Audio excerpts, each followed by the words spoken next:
Good morning and a happy Monday morning to everybody. I hope everybody had a fabulous weekend. Ladies and gentlemen, once again, this video is so long, I have to break it up into two videos. You are now watching part one. There will be a part two you're not going to want to miss. And I have to be honest, there's hardly any information about the royal family in this one. It's mostly Harry and Meghan in both of them. So, okay, let's jump in and get there, shall we? Let's go. We're going to start off with Princess Alexandra's granddaughter. Her name is Flora Vestenberg. She's married to Timothy Vestenberg and her cousin Cassius Taylor. They were all at the Autumn-Winter 2024 presentation at the National Portrait Gallery. And the presentation was titled An Elegant Salon. This took place in London on February 16th. And by the way, Cassius is the grandson of the Duke of Kent. Very nice. Next up, we have Princess Anne. She paid a visit to the Southampton firefighters while they were having an emergency services showcase. Anne was given a tour of the Ordnance Survey headquarters. She met the emergency responders, a fire crew, and she got to see some interesting mapping technology that they have. It's pretty cool because apparently it gives the firefighters risky information about the buildings before they show up on the scene so that they know what they're facing. Also, she was given a preview of their emergency services Gettr, which is a new product being launched in the spring, and it is a database of locations. It has right now over 1.3 million features, like where the roadways are and roundabouts, and you know that helps the firefighters get where they need to be. When Princess Anne finished her visit there, she then headed off to visit an anti-knife crime group in Wellingborough in Northamptonshire, and she spoke with people there about the crime. Now, something interesting happened when Anne showed up. I've never seen this before. She gets there, she says hello, and of course it's handshaking time. So Anne stops where she is. The woman says something to her. I don't know what was said, but the woman says something to her. And so Anne stops, opens her purse, pulls out her gloves, puts the gloves on, and doesn't shake anybody's hand until she gets the gloves on. I can't imagine why she did that, but okay, she puts the gloves on and then she goes around, shakes hands with the gloves on. Now, once she got in, she was welcomed in by the director and co-founder of the community. His name is Ravon Jones. He showed her a kit that's used to control bleeding in an emergency, as well as a knife amnesty bin. That's interesting. This group, according to the article, has placed 203 bleed kits across the area. 4 of them already were used to save lives in emergency situations. She unveiled a plaque to commemorate her visit to the hotel, which is where they go for their meetings, where this group goes for their meetings. And the gentleman who started it said that he did it because of the death of 16-year-old Dylan Holliday, who was fatally stabbed in August of 2021. Let's move on to Meghan. She had multiple expensive outfit changes on the first day. You guys should know that when they were on the slopes with the athletes, it turns out they were only there for 45 minutes. Okay. Now, the next day, the two of them popped up and went to visit the Mount Curie Community Center on the traditional territory of the Little Wat Nation. They were there to look at the wheelchair basketball program that they have. So government officials showed up, a few people from Invictus, and they were invited. They went in, they shook hands, they did the typical stuff, and they had a wheelchair basketball game. Of course, Harry was invited by the chief to speak with them, as well as other tribal council members about the community. I'm sorry, my problem with this picture is that I think all of these pictures of Meghan, she doesn't look sincere. She looks like she's acting. I wish she would just stop acting and be herself. I don't think she knows who she is. Anyway, she's wearing this is the first outfit of the day. And the first thing that I noticed is that her boots are too big. They are too big. Now, it's being alleged that the only reason they were invited to this was because Prince Harry had a meaningful conversation last November with Chief Dean Nelson. And that talking led to an invitation to go see the basketball thing. Like, really? I don't think so. But okay, listen, if that's what they want to say, whatever. They were then presented with a woven traditional basket, a hand-carved cedar art piece, which is supposed to be about strength, and, you know, blah, blah, blah. So here's the first few things I noticed. Number one, they are now copywriting their pictures. As you can see, it says Sussex on it. I also couldn't help but notice that Meghan and Harry did not partake in the basketball,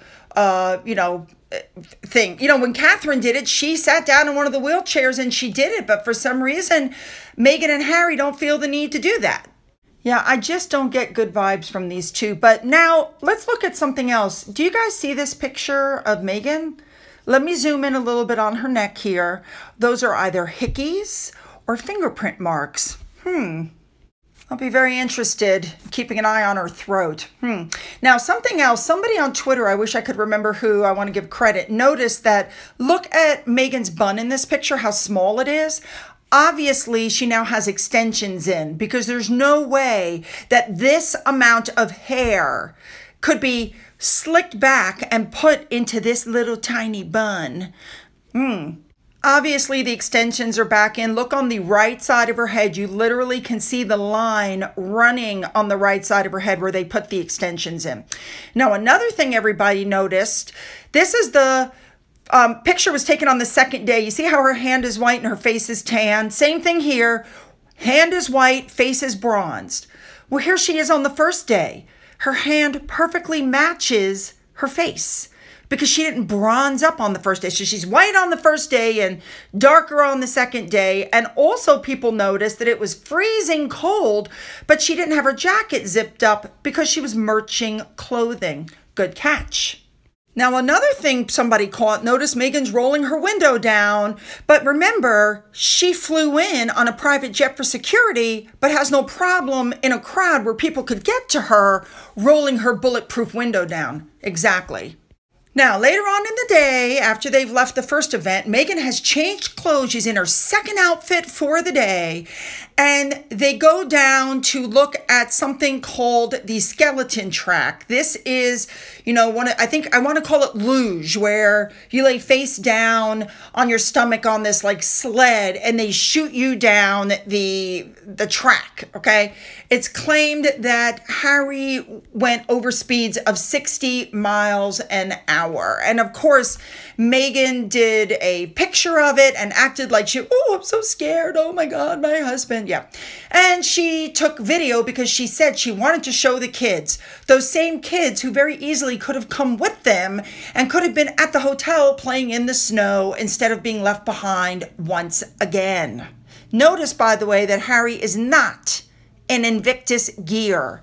He was not in Invictus gear at the basketball thing that they saw, and he is not in Invictus gear now, but they're making sure that they're being taped for future, I don't know, events. And I think it's important to point out that Harry spent more time with the camera crew than he did with his father. Now, interestingly enough, going back to Archie and Lily, when Harry was asked about bringing the kids to Invictus, he said in 2022, we can't wait. We've already told Archie about the competition. Why couldn't you bring him to this? It was 3 days, like you could have. All right, now I'm going to be petty. Yeah, the hair plugs didn't work. Sorry, the man is going bald. He should just embrace it like his brother has.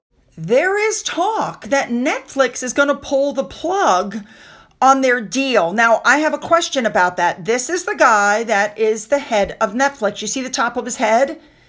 Is this him hugging Harry for the camera in front of it? Because that sure looks to me like it's him.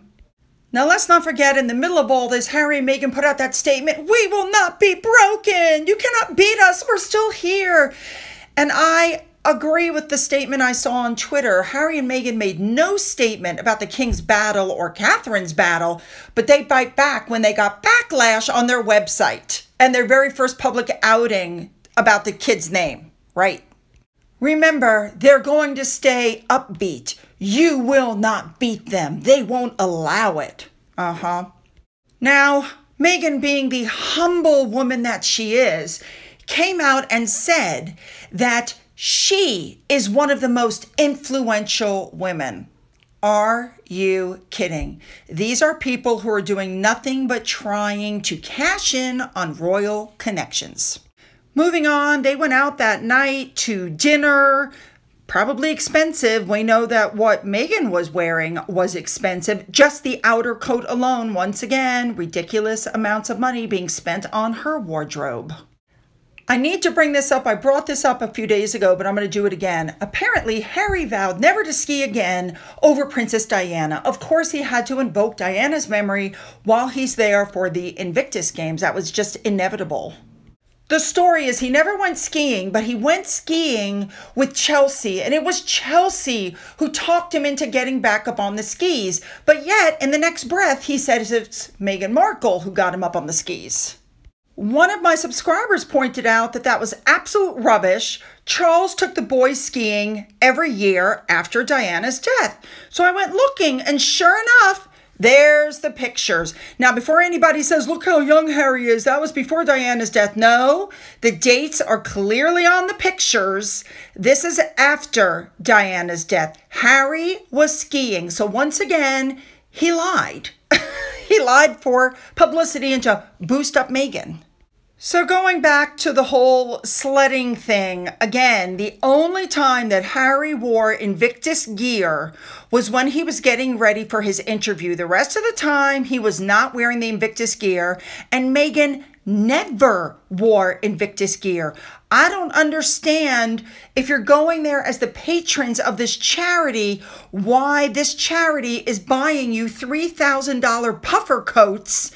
Yeah, I mean, I just don't get it. I think Canadians who just gave $30 million to them and there's a shortfall, they should be outraged.